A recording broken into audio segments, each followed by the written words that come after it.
है कि सुनी सुनी बातों पर विश्वास करने से क्या परिणाम होता है समाज पर, देश पर, हमारे मानसिकता पर, उस बात को हमने कल देखा है।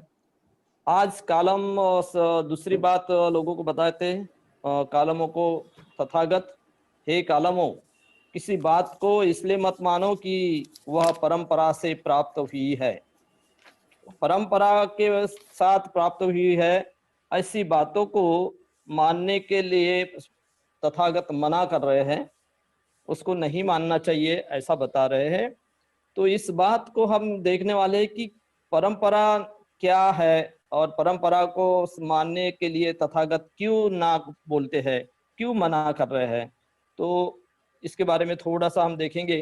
तो परंपरा को, किसको परंपरा हम कहेंगे? तो हम देखते हैं कि वर्षों से जो चलती आ रही प्रथाएं हैं, उसको, उसमें इंसान व्रत वैकल्य में फंसा हुआ रहता है, उसको हम परंपरा कहते हैं। कोई सोच विचार न करते हुए जैसा चलते हुए आए हैं रिवाज, उन रिवाज को करते रहना, इसको परंपरा करते हैं। जैसा हम देख रहे हैं कि कल लोगों ने बहुत घरों घर में, बहुत से सारे घरों में क्या बिजली वो जलाए, लाइटिंग जलाए, और बहुत सारा हम देख रहे थे। किस कारण वो कर रहे हैं कि वो लोगों को कुछ पता नहीं है, क्योंकि परंपरा चलती आ रही है इसलिए वो करते आ रहे हैं। ऐसी परंपरा, उसको परंपरा करते हैं। और सही मायने में देखा जाए तो इस परंपरा से बहुत सारा पैसा भी लोग खर्चा करते हैं और पैसों की बर्बादी भी वो कर रहे हैं, दिखाई देता है। इतना ही नहीं तो समाज, जो बहुजन समाज है, उनको अज्ञान में, अंधविश्वास में डुबा के रखने वाला कोई साधन होगा तो ये परंपरा है। तो उसको भी हम परंपरा बोलते हैं। जो बहुजन समाज है उनको अज्ञान में रखने वाली जो भी साधन होता है उसको परंपरा हम बोल सकते हैं। तो भारत में तो बहुत सारी परंपरा है, मगर भारत में और कुछ कौन सी परंपरा है उसके बारे में, कुछ परंपरा के बारे में मैं बोलूंगा जो मुझे ज्ञात है। और भी है तो वो तो सभी परंपरा के बारे में तो मैं नहीं बोल पाऊंगा, मगर कुछ परंपरा का हम लेने वाले हैं। भारत में अनेक सारी परंपरा हमारी दिखाई देती है। हम कुछ परंपरा के बारे में अब देखते हैं।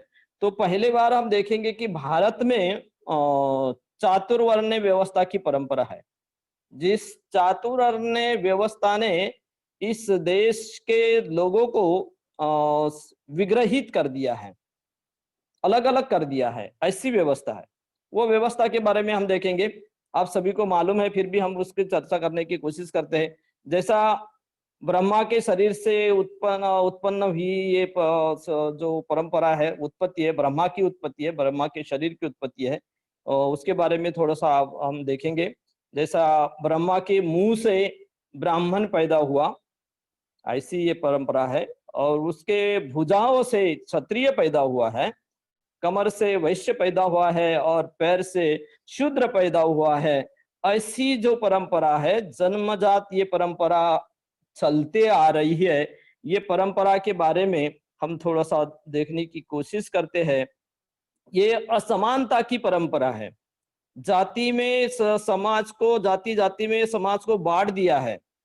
इतना ही नहीं, एक दो जाति में नहीं तो देश के कईयों जाति में समाज को बांट दिया है। 6,200 कुछ तो भी ऐसा जाति कुछ उल्लेख कहीं कहीं कहीं आता है। तो इतने जाति में समाज को बांटने का काम इस ब्रह्मा के परंपरा ने किया है। तो निश्चित ही ये जो परंपरा है, ये इसके शिकार देश का हर इंसान हुआ है। ऐसा कोई इंसान नहीं है कि इस परंपरा से कोई छूटा हुआ है। फिर भी ये परंपराओं को लोग मानते हैं, लेकर चलते हैं। तो इसके बारे में हमको थोड़ा सा सोचना बहुत जरूरी है। जैसा देखते हैं कि ब्रह्मा है नहीं क्या, ब्रह्मा के मुंह से ब्राह्मण पैदा हुआ। तो मुंह से कोई पैदा होता है क्या, इसके बारे में अभी भी समाज नहीं सोच रहा है। कोई इंसान मुंह से, या कोई जानवर भी मुंह से पैदा हुआ है क्या, इसके बारे में अभी भी इस देश के पढ़े लिखे लोग सोच नहीं रहे। और क्यों नहीं सोच रहे? तो वो परंपरा में फंसे हुए हैं, इसलिए वो सोच नहीं रहे। तो कोई इंसान मुंह से पैदा होता है क्या, इसके बारे में सोचने की जरूरत है। इस परंपरा को तोड़ने की जरूरत है।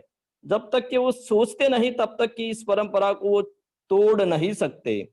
कोई भुजाओं से पैदा होता है क्या? कोई कमर से कोई पैदा हुआ है क्या? कोई पैर से कोई इंसान पैदा हुआ है क्या?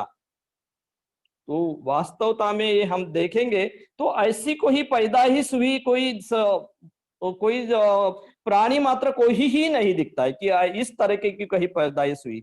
और ये पैदाइश जो है वो केवल हमारे देश में ही है। ऐसी पैदाइश बताई गई है, ऐसी परंपरा सारी दुनिया में ऐसी परंपरा बताई नहीं है, ऐसी पैदाइश भी नहीं है। तो इसके बारे में भी सोचने की जरूरत है। फिर भी हमारा समाज है, हमारा देश के लोग जो है वो सोचते नहीं है। दूसरी बात मेरे मन में उठती है कि ये बोलते हैं कि ब्रह्मा ये सबका पिता है ना? ब्रह्मा यदि सबका पिता है तो उसकी माता कौन है? उसका नाम कोई बता सकता है? कोई नहीं बता सकता। उसको बिना माता से ये बच्चे हुए हैं। और ऐसा कहीं है क्या कि बिना माता से कोई बच्चा पैदा हो सकता है? कितनी अनैसर्गिक बात है। इसके बारे में सोचना चाहिए, क्योंकि परंपरा के बारे में लोग सोचते नहीं, परंपरा को लेकर चलते और इतनी अनैसर्गिक बातों में लोग उलझे हुए हैं। ऐसे परंपरा में लोग पड़े हुए हैं और तो समझ में नहीं आता। दूसरा सवाल मेरे मन में उठता है वो ये है कि ये ब्रह्मा जो है ये कोई महिला है या पुरुष? कौन है? नाम से तो मुझे लगता है ये ब्रह्मा ये आदमी है ना? जब नाम से ये ब्रह्मा आदमी है तो ब्रह्मा में कहीं आदमी ने, दुनिया के कोई भी आदमी ने बच्चों को जन्म दिया है क्या? कोई ये शक्ति निसर्ग ने आदमी को दी है क्या? निसर्ग ने ये शक्ति महिलाओं को दी है। मगर ये कैसा ब्रह्मा है, ये कैसा आदमी है कि जो बच्चों को पैदा करता है? ये कहां से आया? इसके बारे में भी लोग सोच नहीं सकते। तो क्या परंपरा से कितना लोग पीड़ित हुए हैं, कितना उनकी सोच को सोच ही नहीं सकते। इतनी बात परंपरा ने लोगों के मन को बंदिस्त कर दिया है, ग्रासित कर दिया है, ये दिखाई देता है। तो लोगों ने इसके बारे में सोचना चाहिए कि सही में ये कौन है।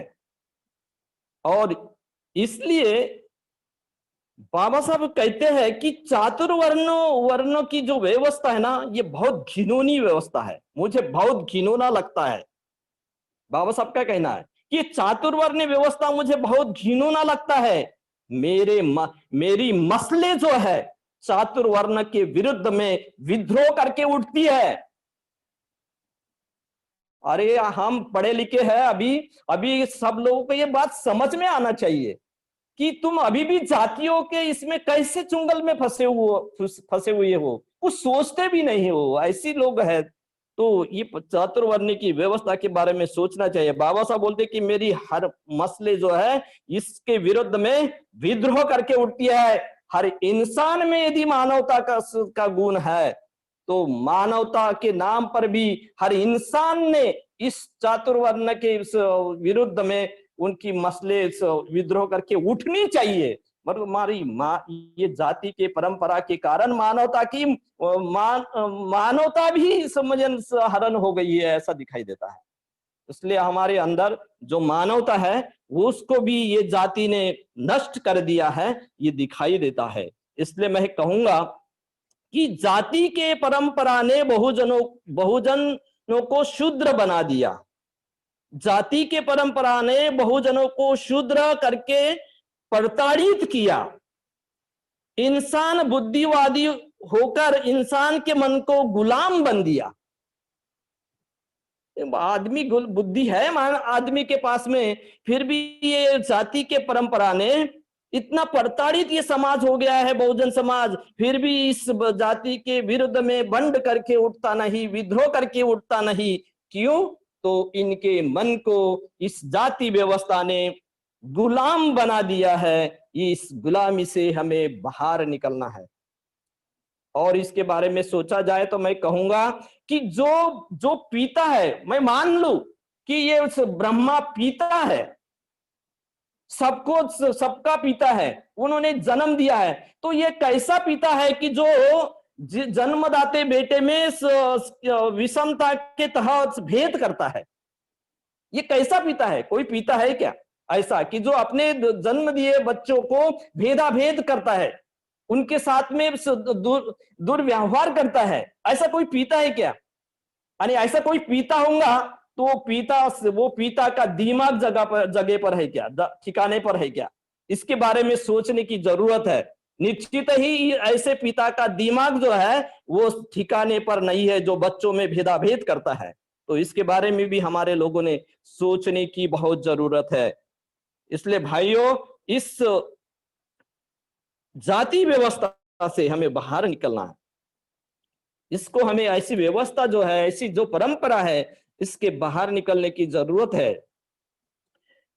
इतना ही नहीं तो जाति व्यवस्था ने इंसान इंसान के उस बीच में तिरस्कार की भावना पैदा कर दी है। आदमी को आदमी से तोड़ दिया है, ऐसा हमें दिखाई देता है। कितनी घटिया बात है। अच्छा इंसान है क्या ये कि जो आदमी से आदमी को तोड़ देता है, उसको अच्छा इंसान हम कह सकते क्या? इसके बारे में भी हमें सोचना चाहिए। मनुष्य के अंदर जो भेद प्रवृत्ति निर्माण करता है, भेद प्रवृत्ति की शिक्षा देता है, वो कैसा बाप होगा? अच्छा इंसान यदि होगा तो वो भेदक प्रवृत्ति से लोगों को बाहर निकालता है। मगर ये भेदक प्रवृत्ति जो है उसको बढ़ाने का काम करता है। क्या इसको अच्छा आदमी बोलेंगे हम? अच्छा इंसान बोलेंगे? वो अच्छा इंसान हो सकता है यदि आपकी अच्छे से सोचते हो तो आप नकारात्मक उत्तर आपका होगा। इसलिए ऐसी व्यवस्था को जो बदलना है, बाबा साहब ने बताया है। इस व्यवस्था से इतना शोषण देश में हुआ है, इतना शोषण देश में हो गया है कि मानव के अंदर की जो नैतिकता है वो नष्ट कर दी है। परिवर्तन को रोक दिया है, परिवर्तन की बात नहीं कर सकते, परिवर्तन नहीं हो रहा है। जाति में इसने बात दिया है। जैसा हम समझते हैं कि लोग पढ़े लिखे हैं, मगर जब शादी करने की बात आती है तो अपने ही पोट जात के लड़का या लड़की देखते हैं, और यदि अपनी पोट जात की नहीं है तो उसको, यदि अच्छे लोग हैं, अच्छी लड़का लड़की की पसंद है, फिर भी वो वहां पर विवाह नहीं करते। ऐसे भी लोग हमने देखे हैं। परिवर्तन को वो स्वीकार नहीं करते। तो ऐसी बात हमारे में तो नहीं है, उसके बारे में हमको सोचना चाहिए। जैसा हम देखते हैं कि अभी अभी जो हाथरस की केस हुई है, आप सभी को मालूम है, इतना घिनौना केस बर्ताव हुआ है। वहां पर हमारे जो शासन था, हमारे यहाँ के शासन ने भी उस बात को नजरअंदाज कर दिया। उसके सबूत मिटाने की कोशिश उन्होंने की, इसलिए उस लड़की की शव जो है वो रात में ही जला दी। ये क्या है? ये इंसानियत है क्या? और ऐसा क्यों हुआ? केवल वो लड़की अछूत है, पिछले जाति की है, पिछले तबके की है, इसलिए है ऐसा बर्ताव यहाँ की जातिवादी व्यवस्था ने किया है। और जातिवादी व्यवस्था जो है इंसानियत को खो देती है। इसलिए भी ऐसी परंपरा ठीक नहीं है, उसको नकारना चाहिए, उसको तोड़ देना चाहिए। ऐसी बाबा साहब का कहना है। इसलिए हमें दिखाई देता है कि बाबा साहब खुद कहते हैं कि जाति का जो राक्षस है, आप कहीं पर भी जाओ, कोई भी दिशा में भागो, ये जाति का जो शैतान है वो आपका रास्ता रोक के बैठा है, आपको कहीं मदद नहीं करता, आपको कहीं विकास की ओर जाने नहीं देता है। और इसके कई उदाहरण आपके पास में हमको दिखाई देते हैं। क्योंकि हम देखते हैं कि अभी आपके नागपुर का यदि उदाहरण देखें कि वो तुकाराम जी मुंडे वो आयुक्त थे, उनकी तुरंत बदली हो गई क्योंकि वो जातिवादी लोगों का कुछ नहीं चलने देते थे। वो ओबीसी समाज से थे, शूद्र थे वो, उनको बदली तुरंत कर दी क्योंकि वो वहां पर अच्छा काम कर रहे हैं और स्वर्णीय के लिए चैलेंजिंग व्यवहार उनका था, इसलिए उनको तुरंत ये कर दिया। इतना बड़ा आदमी होकर भी उनको वहां से हटा दिया है। ये जाति व्यवस्था का परिणाम हो सकता है, उसके बारे में सोचना चाहिए। बाबा साहब ऐसा करते कि सभी सुधारणाओं का विरोध करने के लिए और सभी सुधारणाओं को नष्ट करने के लिए पुराणमतवादी लोगों के हाथ का शक्तिशाली शस्त्र कोई होगा तो ये जाति व्यवस्था है। इसलिए सारी सुधारणा को नष्ट करने के लिए या सुधारणा का स्वीकार नहीं करती है जाति व्यवस्था।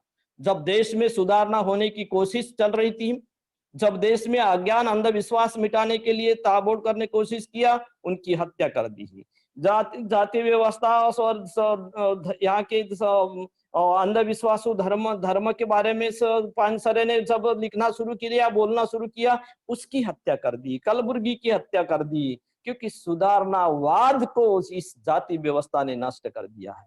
इतना भयंकर परिणाम इसका हुआ है। इतना ही नहीं तो आपको मालूम है जो पत्रकार थी वो दुर्गा, उनकी है कलबुर्गी की हत्या हुई है।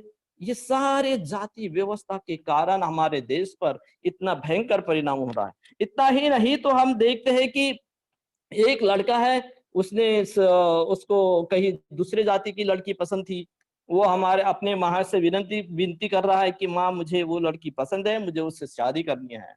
तो उसके माँ ने उसको बिल्कुल अनुमति नहीं दी और लड़का माँ अनुमति नहीं देती है, इसलिए लड़के ने अपना जान खो दी। ऐसी भी घटना जाति के कारण हुई है। इतना ही नहीं तो हम देखते हैं कि दूसरे जाति के एक नौकर ने लड़की नौकर के साथ में उसके लड़की की शादी हुई, तो वो उस लड़की के पिता ने लड़की की हत्या कर दी। कितना घिनौना कार्य है। इतना ही नहीं तो हम ऐसा देखते हैं कि एक उच्च जाति जाति की लड़की थी और लड़का था, तो उस आदमी ने उनकी शादी हो गई तो उसके लड़की के पिता ने अपने दामाद की हत्या कर दी। ऐसे कई उदाहरण आपको पता है जो जाति के कारण हुए हैं। ऐसे घिनौने व्यवहार कृत्य यहाँ पर जाति व्यवस्था की परंपरा ने कर दिया है। इतना ही नहीं तो हम देखते हैं कि हमारा उस यहाँ की अब जो हमारे लोग हैं पिछले SC ST लोग हैं, जैसा हम बोलेंगे आदिवासी लोग हैं, आदिवासी लोगों की अभी भी वैसी ही हालत है। स्वतंत्र भारत में बाबा साहब खूब कहते हैं कि जब जो लोग बोलते हैं कि हम सुसंस्कृत हैं, हम सुसंस्कृत है, उस सुसंस्कृत लोगों का ही धर्म वो पालते हैं, फिर भी उनकी उन्नति क्यों नहीं हुई?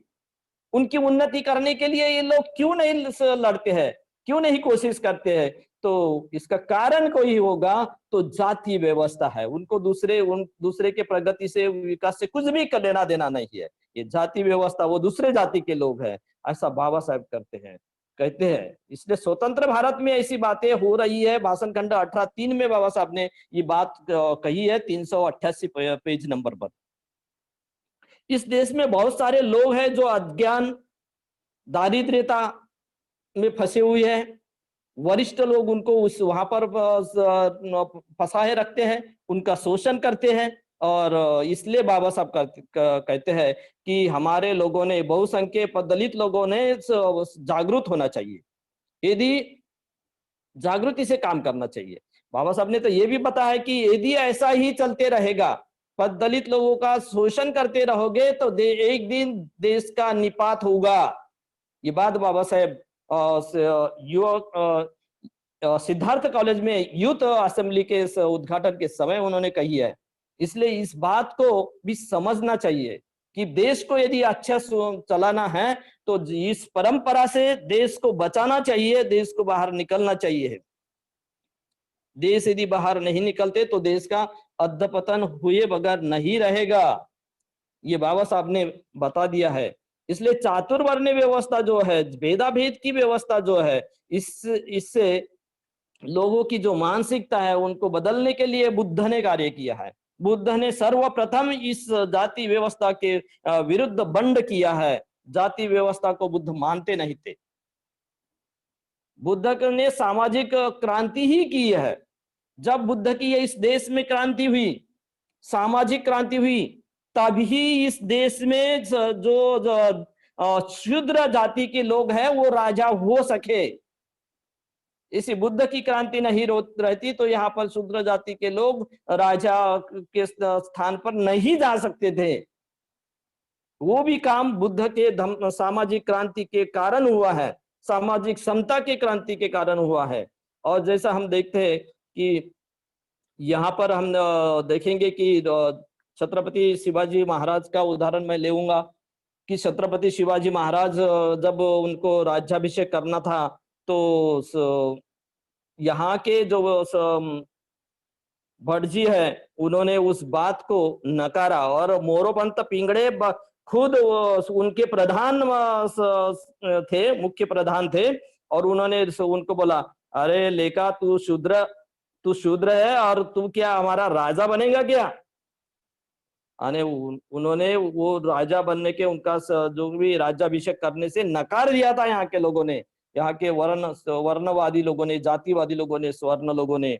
और उसके बाद में उनकी वंशावली तैयार करने के बाद में तुम सभी को मालूम है कि इस काशी से इस ब्राह्मण को बुलाया और फिर उसका राज्याभिषेक हो गया। और गागा भट्ट जी है, उन्होंने जो राज्याभिषेक किया है उन्होंने अपने पैरों के अंगूठी से उनको तिलक लगाया, ऐसा बोलते हैं। कितनी तिरस्कारणीय बात है। एक राजा के राज्याभिषेक का जो कार्यक्रम है उसको हाथ से तिलक नहीं लगा सकता। कितनी बेकार व्यवस्था है, कितनी बेइज्जती है। इस जाति व्यवस्था ने इतने बड़े महाराज छत्रपति महाराज शिवाजी की है। इसलिए सोचने वाली बात है, शूद्र के लिए कितनी तिरस्कारणीय बात है। और जो लोग बोलते हैं कि छत्रपति शिवाजी महाराज को मानने वाले हैं, उनके वंश के है, ऐसा लोग बताते हैं, वो लोग अभी भी इस व्यवस्था को चिपके हुए हैं, पकड़े हुए हैं। सोच नहीं सकते। क्यों नहीं सोच सकते? क्योंकि ये जाति की परंपरा ने उनको गुलाम बना दिया है, उन्होंने उनकी बुद्धिमत्ता को काबिज किया है। इसलिए वो सोच नहीं सकते कि हमारे राजा का जिसने अपमान किया था, पैर के अंगूठे से उसका तिलक लगाया था, ऐसी व्यवस्था को हम क्यों माने? ऐसी व्यवस्था को उन्होंने नकार देना चाहिए। ये बात लोगों ने करनी चाहिए थी, मगर वो करी नहीं है। अभी भी लोग वहां पर फंसे हैं। इतना ही नहीं तो आपको मालूम है कि महात्मा ज्योतिबा फुले, उनकी भी बारात में बेइज्जती की थी, जाति के कारण की थी। इतने बड़े आदमी, महापुरुष है, फिर भी उनका भी जाति के नाम पर यहाँ पर अपमानित किया गया है, बेइज्जती की गई है। फिर भी यहाँ के जो लोग हैं जो जातिवाद में, अभी भी जातिवाद की परंपरा में फंसे हुए हैं, वो छोड़ नहीं सकते। इतनी भयंकर बात परंपरा की है। इसलिए मैं कहूंगा कि जाति की परंपरा ने शिवाजी महाराज की बेइज्जती कर दी। जाति के परंपरा ने शिवाजी महाराज की बेइज्जती की। फिर भी बहुजन समाज हिंदू धर्म को क्यों मानता है भाई? फिर भी वो समाज हिंदू धर्म को क्यों मानता है? इस परंपरा में वो फंसा क्यों है? जिस धर्मशास्त्र ने हमारे राजा की बेइज्जती की है, उस धर्मशास्त्र को क्यों पकड़ के रहते हैं? ये भी हम बोल सकते हैं। इसलिए यहां से सोचने वाली बात है। बाबा साहब, इसलिए बाबा साहब ने कहा है, बाबा साहब कहते हैं कि गोबर के कीड़े जो गोबर के बाहर नहीं निकलते,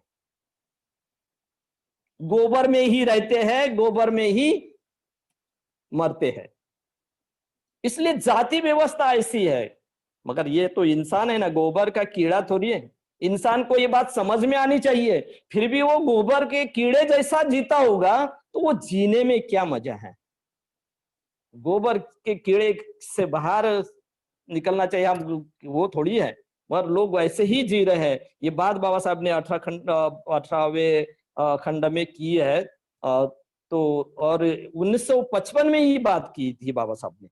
तो सोचना चाहिए कि गोबर के कीड़े गोबर में ही मरना चाहते हैं और वहीं जीते हैं, वहां ही उत्पन्न होते हैं। ऐसे हम इंसान थोड़ी है। वैसे इंसान तो बुद्धि है, वो सोच सकता है, वहां से बाहर निकलने के लिए कोशिश कर सकता है। इसलिए मगर इस जाति व्यवस्था से बाहर निकलने के लिए हमारे पास में हमारी इच्छा चाहिए। इसलिए वो मैं एक शेर कहूंगा कि जाति गोबर के गंदगी से, जाति के गोबर के गंदगी से बाहर निकलने की हमारे मन में चाहिए इच्छा। जाति के गोबर से बाहर निकलने की हमारे मन में चाहिए इच्छा। कब तक रहोगे इस गंदगी में, छोड़ो इस ब्राह्मणी धर्म का पीछा। कब तक गंदगी में रहोगे, इस ब्राह्मणी धर्म का पीछा छोड़ो, सोचो कुछ। क्योंकि जाति व्यवस्था से बाहर निकलना है। जब तक कि आप सोचते नहीं, मन में भी विचार जगाते नहीं, तब तक के बाहर नहीं निकल सकते। और हमारे कुछ लोग ऐसा सोच रहे हैं, बाहर निकलने की कोशिश कर रहे हैं। ये बहुत जरूरी बात है। ओबीसी समाज, ब्राह्मण समाज, बहुजन समाज ऐसी बात कर रहा है, ये बहुत ही अच्छा है।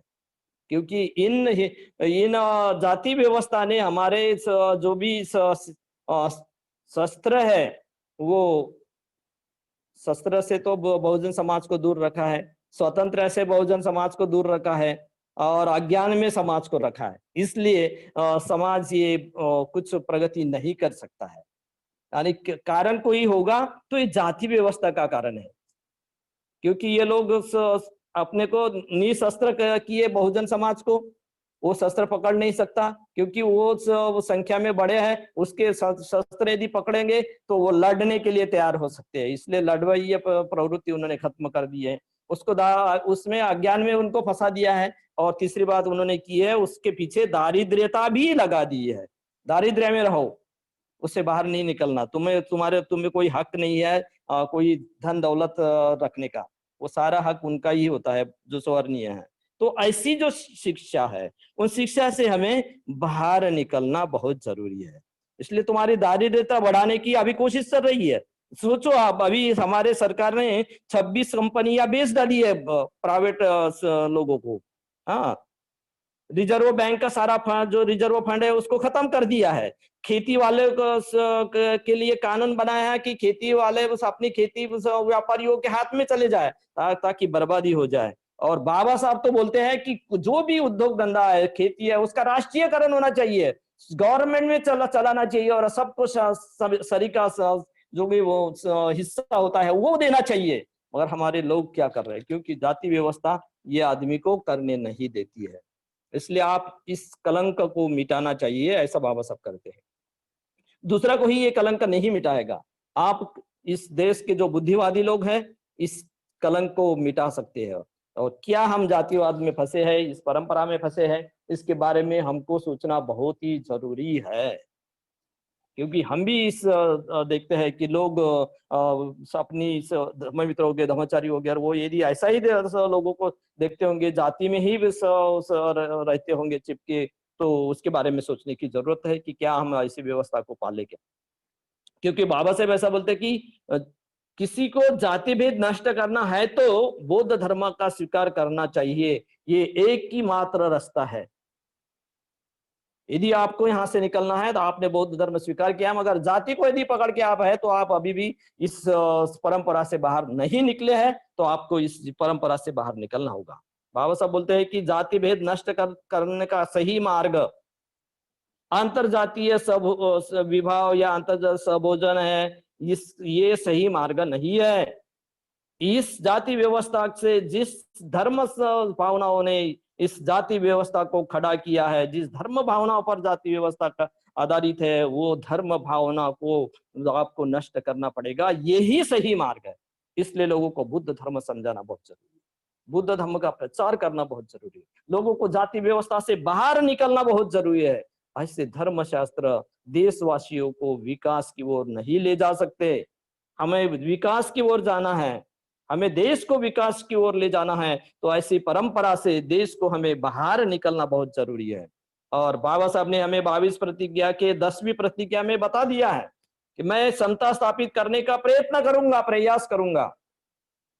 तो हम समता स्थापन करने के लिए कोशिश करना बहुत जरूरी है। और इसलिए आप सभी को मालूम है कि ये जाति व्यवस्था ने देश को अखंडता और एकात्मता भी खत्म कर दिए हैं, वो नहीं रख सकते। तो इसलिए यहाँ झगड़े लगा दिया है, इंसान इंसान के अंदर झगड़े लगाने का काम किया है इस शास्त्रों ने। तो ऐसे शस्त्र क्या काम के? इसलिए बाबा साहब ने मनुस्मृति का 1927 में दान किया है, 25 दिसंबर को, आपको मालूम है। ये सब बातें हमने जानना चाहिए और इसके तहत हमने जाना चाहिए। दूसरी बात यह है कि हमने धर्म की जो परंपरा है उसको हमें छोड़ देना है। परंपरा जैसा प्रमुखता धर्म की परंपरा यहाँ पर थी कि प्रमुख यज्ञ पूजक लोग थे, वैदिक लोग, और वो आर्य जो लोग हैं वो 33 कोटि आराध्य दैवते थे उनकी, और उनके आराध्य दैवतों में उन्होंने संतुष्ट करने के लिए क्या करते थे, तो सबसे ऊंचे दर्जे की जो चीज होगी वो यज्ञ में रखते थे वो। और वो उस समय कृषि युग शुरू था, वो तो उस समय कृषि युग में गोधन उन्होंने बोला था कि गोधन देवता को देने से वो प्रसन्न होती है, और उसका बलि देते थे। ऐसी जो जो चीजें होगी वो चीजें उन्होंने वहां पर बलि देने की कोशिश की है। और इसलिए हमने इस बारे में बहुत सोचना जरूरी है, क्योंकि यहाँ पर लोगों को ईश्वरवाद में, बहुजन समाज को ईश्वरवाद में फंसा दिया है। मंदिरों में उन्होंने अपना जम बसाया है और बहुजनों का यहाँ पर कर दिया सफाया। इसलिए हमें मूल निवासी उस लोगों ने सोचना चाहिए कि क्या ये मूल निवासी लाचार क्यों बन गया, तो ये परंपरा में फंसा है इसलिए वो लाचार बन गया है। ऐसी परंपरा से उन्होंने बाहर निकलना बहुत जरूरी है। वह बोलते हैं कि वैदिक हिंसा हिंसा नहीं, वैदिक हिंसा हिंसा न भवती। उसका अर्थ है वैदिक यज्ञ में कोई हिंसा जो दी है वो हिंसा नहीं होती। अरे हिंसा कर रहे हैं मगर वो हिंसा नहीं होती है ऐसा बता रहे, झूठ बता रहे। हिंसा तो हिंसा ही है ना, वो तो उसको हिंसा नहीं कहते। ऐसे धर्म पर की परंपरा यहाँ पर है। तो प्राणियों की वहां पर बाबा साहब ऐसा कहते हैं कि यज्ञ में प्राणी हिंसा को महत्व देने से खाने लायक सभी जीवों की हिंसा बड़े पैमाने में होती रही। वो उसको बकरी भेड़ गैया वो उसको बलि चढ़ाते रहे, और उससे बाबा साहब देखो उससे क्या बोल रहे हैं, उससे पुरोहित को महत्व आ गया है और ब्राह्मणवाद का जन्म वहीं से हुआ है, ऐसा बोलते हैं। उनको ये मिल गया, कमाने का माध्यम मिल गया, और उससे ही ये ब्राह्मणवाद उभर के आया है। कर्म कांडों में लोगों को फंसा के रखना और अपना झोली भरना, ये इसलिए ये परंपरा जीवित रखने की वो कोशिश कर रहे हैं।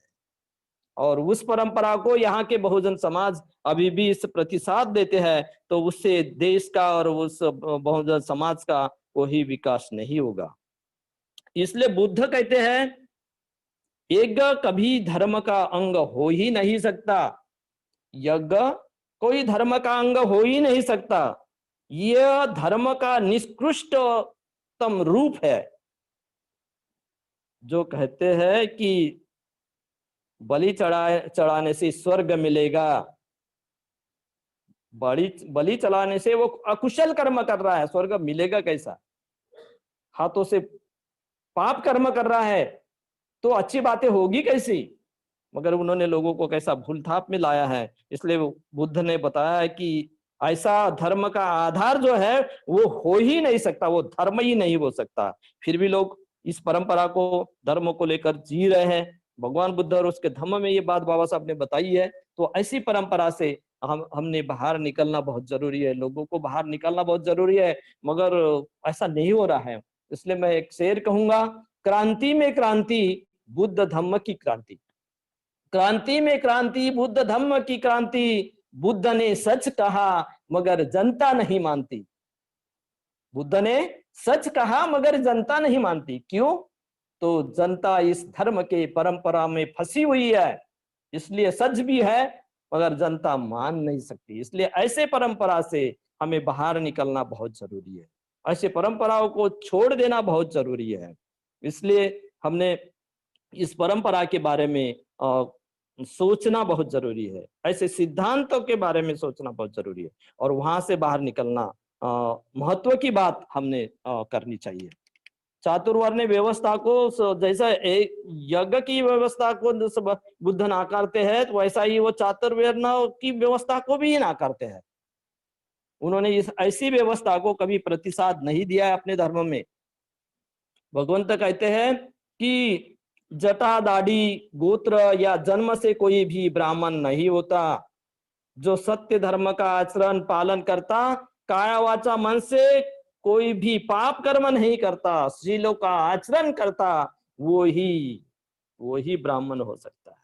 वो आगे चल के बोलते कि जो काम क्रोध से रहित है, जिसने अज्ञान को त्याग दिया है, जो प्रज्ञावान है, जो सर्वोत्तम निर्वाण का अधिकारी है, उसे मैं ब्राह्मण कह सकता हूं। कितनी ऊंची बात बाबा साहब ने बोली। यदि खुद को ब्राह्मण कहते हो तो ऊंचा आचरण, शिलाचारों का आचरण और अज्ञान से को त्याग देने की बात हमने करनी चाहिए। और बाबा बुद्ध ऐसे ऊंचे पद पर लोगों को ले जाना चाहते हैं। बाबा साहब ऐसे ऊंचे स्थान पर इंसान को ले जाना चाहते हैं, ऊंची मानसिकता बनाना चाहते हैं। इसलिए हमें ऊंची मानसिकता की ओर बढ़ना चाहिए। सही में देखा जाए तो जो आदमी आदमी में भेद निर्माण करता है वो ब्राह्मण कैसा हो सकता है? जो लोगों को अंधेरे में ढकेलता है वो श्रेष्ठ कैसा हो सकता है? जो आदमी स्वार्थ के लिए सत्य को मिटाने की कोशिश करता है वो आदमी श्रेष्ठ कैसा हो सकता है? और ऐसी जो व्यवस्था है परंपरा, ऐसी परंपरा को हमें तोड़ देना चाहिए। ऐसा जो बर्ताव है वो हमने नहीं करना चाहिए।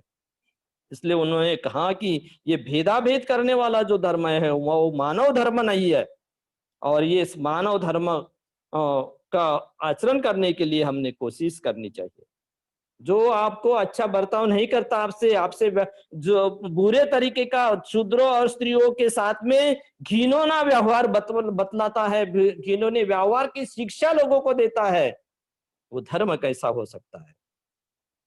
इसलिए मैं कहूंगा कि धर्म ऐसा हो उसे जो अज्ञान करे, धर्म ऐसा हो जो इंसान को करे धारण, धर्म ऐसा हो जो इंसान करे धारण, वो दुनिया के सामने बने एक सच्चा अच्छा उदाहरण। जो आदमी धर्म को धारण करता है, धर्म ऐसा चाहिए कि इंसान उसको आचरण में लाए, और वो आचरण लाने वाला इंसान जो है वो एक दुनिया के सामने अपना आदर्श उदाहरण पेश करे। ऐसा धर्म चाहिए, ऐसी धर्म की शिक्षा होनी चाहिए। और ये धर्म की शिक्षा हमने करना बहुत जरूरी है। हम देखते हैं कि ऐसी व्यवस्था को हमने छोड़ देना चाहिए, ऐसी व्यवस्था को हमने बाहर निकलना बहुत जरूरी है। हमने देखा कि यहाँ पर मुझे भारत में पति जब मर जाते हैं तो धन संपत्ति की मालकिन वो नहीं होती, पत्नी होती नहीं। ऐसी भी व्यवस्था इस देश में हमने देखी है। पति के धन दौलत पर उसकी मालकियत नहीं होनी चाहिए, ऐसी शिक्षा यहाँ पर है, ऐसा बर्ताव यहाँ के लोग करते हैं। लड़की को वारसा हक का ना देने की बात यहाँ पर करते हैं। पिता जब मर जाता है तो बच्चे जो लड़के जो होते हैं वो पिता की सारी धन दौलत आपस में बांट लेते हैं, मगर लड़की को नहीं देते हैं। लड़की के साथ में बैठकर ऐसा व्यवहार नहीं करते, उसको वो नहीं देते हैं। ये जो है ये ठीक नहीं है, इसको बदलना चाहिए। क्या आप इसके बारे में क्या सोचते हैं? इसको हमें सोचना है कि क्या आप अपने लड़की को हिस्सा देते हैं, देने के मानसिकता आपने बनाई है। बाबा साहब ने ये बात 25 दिसंबर 1992 में की है, कोल्हापुर के एक परिषद में। भाषण खंड 18-3 में इसका वृत्तांत आता है। तो बहन को, लड़की को हिस्सा देने के बारे में सोचना चाहिए। ये भी परंपरा को हमने देश में हम देखे हैं, और महिलाओं ने इस परंपरा को कमजोर बना दिया है महिलाओं को इस परंपरा ने। तो उन्होंने अपना अगुवाई लेनी चाहिए, मनोबल जो है उन्होंने बढ़ाना चाहिए, और हिम्मत से आगे आकर अपने हक के लिए उन्होंने लड़ना चाहिए। जो ऐसी संस्कृति है उसको छोड़ देना चाहिए। वो इतना ही नहीं तो आप सभी को मालूम है कि वंश का दीपक चाहिए लोगों को, मगर वंश का दीपक कौन चाहिए? ये भी परंपरा हमारे देश में है। वंश का दीपक लड़का ही चाहिए, लड़की नहीं। और इस कारण लोगों ने कई इस देश में कई स्त्री भ्रूण हत्या देश में हुई है। केवल ये परंपरा हमारे देश में चलने के कारण, ऐसी परंपरा को पालन करने के कारण कई महिलाओं से स्त्री भ्रूण हत्या हुई है, स्त्री जीव का जीवन गया है। तो आप सोचो कि आपको वंश का दीपक कौन चाहिए? लड़की को वंश का दीपक क्यों नहीं बना सकते, क्यों नहीं मान सकते? उसको तो जन्म आपने ही दिया है, मगर लड़की को इस धर्म व्यवस्था प्राधान्य नहीं देती। इसलिए हुआ है, यह धर्म के परंपरा ने लड़कियों को स्थान नहीं दिया है लड़के के बरोबर का, इसलिए भी ऐसा हुआ है। इसलिए ऐसी परंपरा को हमें छोड़ देना है, ऐसी परंपरा के बारे में हमें सोचना है। वंश का दीपक लड़की यदि बनाते हैं तो वो अच्छे से देखभाल करती है, वो अच्छे से माँ बाप की भी देखभाल करती है, वो संपत्ति की भी देखभाल अच्छे से कर सकती है, और आपको बस बहुत ही माँ बाप की देखभाल और सभी से अच्छा संबंध भी रख सकती है। वो बहुत संवेदनशील भी होती है, उसके मन में करुणा भाव भी होता है। फिर भी लड़का क्यों चाहिए? तो ये धर्म की परंपरा है, इसलिए चाहिए। तो ऐसे परंपरा को हमने नकारना है। और ये इतना ही नहीं तो हमारे देश में दहेज की परंपरा है। लड़की की शादी करनी है लड़के की, तो लड़की के तरफ से दहेज मांगने का काम हमारे यहाँ के लोग करते हैं। दहेज की परंपरा, लड़के के हाथ में कोई ये नहीं है क्या, ताकत नहीं है क्या वो लड़की को पालने की? तो फिर शादी करने क्यों निकला? मगर ऐसा नहीं सोचते लोग। अरे अपने आप अपना दूसरे से मांगने की बस बात है, ये मांगते क्यों? तो ये परंपरा है दहेज की, इसलिए वो मांगते हैं। इसलिए हमने ऐसी परंपरा को भी त्याग देना है। बाबा साहब ने बोला है कि शादी करनी है तो शादी करने में जल्दबाजी नहीं करनी चाहिए। आप जो भी साथी चुनना है वो आपका दोस्त रहे, ऐसा साथी चुनना चाहिए। और शादी ब्याह में ज्यादा का खर्चा भी नहीं होना चाहिए, ये भी बात हमें बाबा साहब ने हम की है। तो आप सोचो कि आपको इस परंपरा से में आप लिपटे हो क्या? इस देश में घूंघट की परंपरा है। उत्तर भारत में इसको ज्यादा दिखाई देता है, और विशेषता जो मुस्लिम समाज होता है उसमें भी गुरखा पद्धति है। तो ये क्यों, क्या कारण है? तो महिलाओं को घूंघट में रहना चाहिए क्यों? तो महत्व की बात यह है कि परंपरा ने ऐसा बताया कि बौद्ध धर्म ने सम्मान दिया है, हमने सम्मान महिलाओं का करना चाहिए, ये हमारी परंपरा है। मगर अब फिर भी बौद्ध लोग ऐसा करते होंगे तो ये उचित नहीं है। ऐसी परंपरा से हमें बाहर निकलना है। लोग अभी मुझे दिखाई देते हैं कि लोग कोई मर गया तो मरने के बाद में उसके मुंह में पानी डालो, तो ऐसी भी परंपरा कोई ये नहीं दिखाई देती है। ये परंपरा भी फिर मरने में 14वीं रक्षा ले जाते हैं और फिर नदी में छोड़ते हैं, और वो दिया छोड़ते हैं, खासकर बात दिया छोड़ेंगे और वहां पर नहाने की कोशिश करेंगे। तो ये भी परंपरा क्या बताती है पता नहीं। इसके ऐसे भी परंपरा के बारे में हमने सोचना चाहिए, क्योंकि ये भी परंपरा ठीक नहीं है। बाल विवाह भी देश में हो रहे हैं, ये भी परंपरा चल रही है। लॉकडाउन के दरमियान बहुत ही बाल विवाह हुए, ऐसा मैंने इस पेपर में सुना है। तो इस सब सारी जो परंपरा की है उससे हमने बाहर निकलना चाहिए। और भी कुछ परंपरा हमारे देश में है, खासकर जब नई नई शादी हो जाती है लड़की की, और लड़की की शादी हो गई तो पहली जब उसकी अखाड़ी रहती है, जैसा वैशाख पूर्णिमा का से रहता है, तो वो ससुराल नहीं रहती, उसको समय के भेज देते हैं। क्यों भेज देते हैं?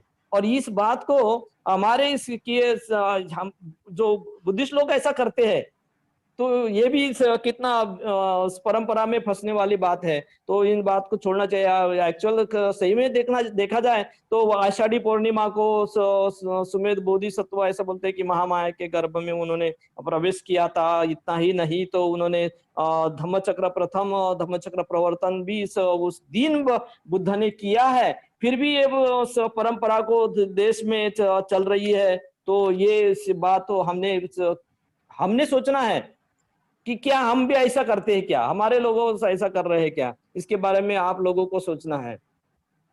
और जब शादी विवाह होता है तो उसमें बहुत सारे शादी हो रही है और शादी के 2 घंटे पहले 1 घंटे पहले लोग वो साक्ष्यगंध सगाई का कार्यक्रम करते हैं। क्या कुछ भी सोच नहीं रही, परंपरा के कारण करते हैं। यार शादी हो रही है 2 घंटे के बाद में, फिर भी आप सगाई का कार्यक्रम करने की क्या जरूरत है। तो मैंने ऐसी भी बातें देखी है और खासकर बुद्धिस्ट लोगों में भी देखी है। तो ये परंपरा के कारण ही ऐसा हो रहा है। इसलिए ऐसे परंपरा से हमें बाहर निकलना चाहिए। बुद्धन बताते हैं कि ये परंपरा ठीक नहीं है, चलती आई इस बातों को हमने छोड़ना चाहिए। परंपरा के ऐसे कई परिणाम हमारे देश पर हुए हैं। परंपरा के कारण हमारे देश में विकास जो बात है, प्रगति की बातें हैं, वो नहीं हो रही है। यहाँ पर महिला और पुरुषों का शोषण हो रहा है और खासकर परंपरा पुरुष प्रधान परंपरा के कारण भी ये चीजें हो रही है। और वंचित समाज जो है जाति के कारण, जाति के परंपरा के कारण उसे दूर लक्षित किया गया है, दूर रखा गया है।